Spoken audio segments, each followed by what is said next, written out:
কোয়েল মণ্ডল। আচ্ছা। আমি আর ও এখান থেকে ব্যাঙ্গালোর গেলাম, প্রথম শুভজিৎদা পরিচয় করে দিল, চলে গেলাম। তুমি কি করে জানলে বাবার হাসপাতালের কথা? শুভজিৎদা বললো। আচ্ছা। শুভজিৎদার সঙ্গে যোগাযোগ করে দিয়েছিল মুজিদ্দা। আচ্ছা। আমার মা কাজে যেত, সেখান থেকে বাঙুর থেকে সেই যোগাযোগটা হলো। আচ্ছা, কি হয়েছিল বাচ্চার? এবার বাচ্চার ওই হার্টের ছিল, আচ্ছা। হার্ট অপারেশন করানোর জন্য বহু ছোটাছুটি করেছি। 1 মাসের 1 দিনের বাচ্চার হার্টের করতে হবে। আচ্ছা। এর 1 দিনের বাচ্চা 19 মাস যখন ওকে ট্রিটমেন্ট করতে করতে আমার কাছে আর পয়সা করি নেই, সবই শেষ। হ্যাঁ, হ্যাঁ। কি করব, তখন ওই যোগাযোগে মুজিদ্দার কাছ থেকে খবর পেলাম শুভজিৎদা। আচ্ছা। শুভজিৎদার সঙ্গে এবার যোগাযোগ করার পরে শুভজিৎদা আমাকে পাঠিয়েছিল ওখানে। হুম। এমনকি ট্রেনের টিকিটও কাটলাম, সব কিছু করলাম। হুম। ট্রেনের টিকিটের পয়সা শুভজিৎদা নেয়নি, হুম। কিচ্ছু নেয়নি আমার কাছ থেকে। হুম। তারপরে হলো আবার কি, আমি এখান থেকে ব্যাঙ্গালোর যখন গেলাম, এবার ডাক্তার দেখিয়ে সব কিছু করে 10 দিন পরে ভর্তি হলো। হুম। হওয়ার পরে ওখানে অপারেশন হলো।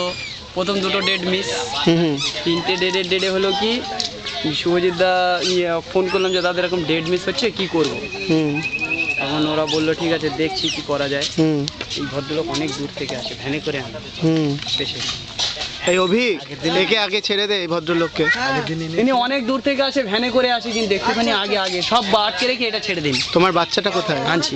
আচ্ছা। কোয়েল, কোয়েল।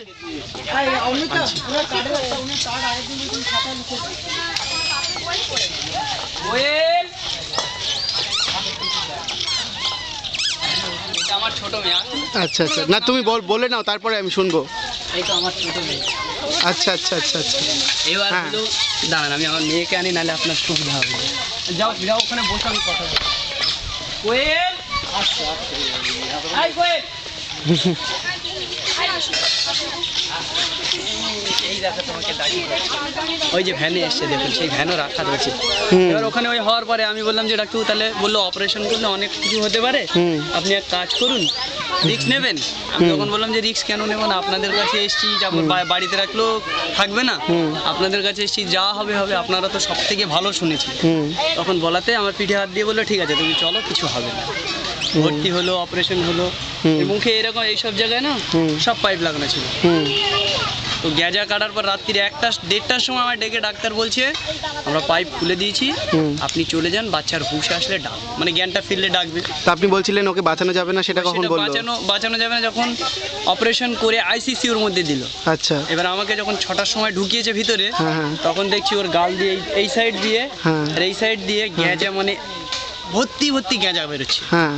ডাক্তার বলছে ওর সর্দি ভিতরে শুকিয়ে চিট মতো হয়ে গেছিলো, হ্যাঁ। সেইটা আমরা ওষুধ দিয়ে বার করছি। হ্যাঁ। তো আপনি এক কাজ করুন, হ্যাঁ। ওকে যা হয় আমরা চেষ্টা করবো, স্বামীকে ডাকুন যদি সেটা হয়। আমি এসে স্বামীর কাছে বসে বললাম যাও, তো আমি নিয়ে যাচ্ছি। স্বামীর কাছে বললাম স্বামী আমার এই তো ব্যাপার, যদি আমার হয় আমাকে দিও, আর না হয় তুমি নিয়ে নিও। বলে গেটের বাইরে যেতে দেয় না, অনেক রিকোয়েস্ট করে যে দাদা আমার বাচ্চাটা বাঁচবে না, আমি একটু বাড়ি ফোন করবো, আমাকে একটু যেতে দেওয়া হোক। তখন যেতে দিল। গিয়ে চাটা খেয়ে বাড়ি ফোন করে বলে দিলাম করে দেবে, যাও। ফোন টোন করে বলে দিলাম, দেওয়ার পরে 1টার পরে আমাকে বলছে আপনার বাচ্চার মুখ থেকে পাইপ খুলে দিয়েছি, আপনার বাচ্চা জ্ঞান আসলে আপনাকে ডাকবো, আপনি ওয়ার্ডে গিয়ে শুয়ে পড়ুন। সত্যি কথা বলতে হাসপাতালে সিস্টার ডাক্তার থেকে এত হেল্প করেছিল বলার মতো, যেখানে আমি একটা 19 মাসের বাচ্চা নিয়ে। আপনি তো এখানে অনেক হাসপাতালে গেছেন। অনেক আমি ওরকম বলছি না, ওখানে যে যাবে বাড়ি আসতে ইচ্ছা হয়। বাড়ি এসে কষ্ট হয়েছিল 15 দিন, প্রচন্ড কষ্ট, ওরকম কষ্ট আর হয় না। তাহলে হাসপাতালে যেতে লোকে তো হাসপাতাল থেকে পালাতে পারলে বাঁচে না।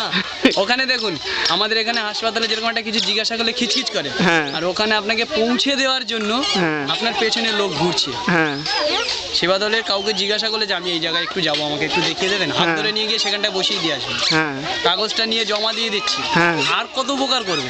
ডাক্তারদের নার্সদের কিরকম ব্যবহার পেয়েছেন? অমায়িক। ডাক্তার ভদ্রলোকের আমার নাম জানা নেই, যে অপারেশন করেছিল কি বড়ুয়া না কি ভদ্রলোকের নাম, খুব কম বয়সী ভদ্রলোক। ওকে যখন ছেড়ে দিল সকালে, প্রথমে বলেছিল ওই 11টার পরে, এবার বললো না আপনার বাচ্চা ভোর 4টে বললো হুঁশ এসছে। আমি দুধ নিয়ে গেলাম, সব নিলাম, ওকে খাওয়ালাম। 10টার সময় বললো ওয়ার্ড শিফট করলো। পরের দিন সকালে বললো স্নান করানো, হ্যাঁ। স্নান করালো। পরে তার 6টায় স্নান করিয়েছি, 9টা নাগাদ এসে ড্রেসিং করে ডাক্তারবাবু চেক আপে এসছে, হ্যাঁ। ওকে ছেড়ে দিয়েছি, ও দৌড়চ্ছে। একদিনের মধ্যে? একদিনের মধ্যে ও দৌড়চ্ছে। ডাক্তারবাবু তখন আশ্চর্য হয়ে গেছিল হ্যাঁ। যে এই বাচ্চার এই ছিল, হ্যাঁ। 24 ঘন্টার মধ্যে এই বাচ্চা এইভাবে দৌড়াচ্ছে। ও বাচ্চা না অন্য কিছু, বলে নাও আমি ফটো তুলবো। হ্যাঁ। মোবাইলে করে ফটো নিয়ে ওর রেখে দিয়েছিল। হ্যাঁ। ডাক্তারবাবুর নাম আমার জানা নেই। হুম। তারপরে ওর নাম করলে এখান থেকে ফোন করলে যে কোনো সিস্টার ডেকে দিত, হুম। সবাই এত ভালোবাসতো। হুম। ওর জন্য বিস্কুট হাসপাতালে ওয়ার্ডে তো থাকতোই। আর আমার সব থেকে একটা ভালো লেগেছে কোথায়, বাচ্চা নিয়ে হাসপাতালে আছি একা, খাবার আনার তো কেউ নেই। হ্যাঁ। হাসপাতাল থেকে ওই ফুড ইন্সপেক্টররা আসতো, হ্যাঁ। ওরা বারবার এসে জিজ্ঞাসা করতো আপনি কী খাবেন, আপনার খাওয়ার কী কষ্ট, আপনি বলুন আপনাকে ভাত পাঠাচ্ছি বা কী পাঠাচ্ছি, ওরা পাঠাবে। তা আপনি তো যাওয়ার আগে কি এমনি সাই বাবার নাম শুনেছেন? না, আমি ওই শুভজিৎদার কাছ থেকে তার আগে শুনেছি, কিন্তু যোগাযোগটা পাইনি। না হাসপাতালের কথা না, এমনি যে সাই বাবা বলে একজন হ্যাঁ, আছে। এটা শুনেছি। আচ্ছা। যে এই সংস্থার সঙ্গে যোগাযোগ করলে আমি উপকার পাবো, তাও শুনেছি। শুনেছো? কিন্তু কার সঙ্গে যোগাযোগ করলে করবো। কোথায় কি পাবো সেটা আর আমি জানতাম তো না। ওখানে গিয়ে কি মনে হচ্ছে? ওখানে গিয়ে আমার তো মনে হচ্ছে ওরকম যদি কলকাতায় আরেকটা কিছু হতো, মানে তৈরি হতো, হ্যাঁ। মানে এখানকার মানুষ বেঁচে যেত। কিন্তু হতেও আমার মনে হয় দেবে না ওয়েস্ট বেঙ্গল গভর্নমেন্টের যা পরিস্থিতি। এটা আমি বলতে পারি আমার তরফ থেকে। এখানে থাকলে ইট বেচে খেয়ে নেবে। আচ্ছা।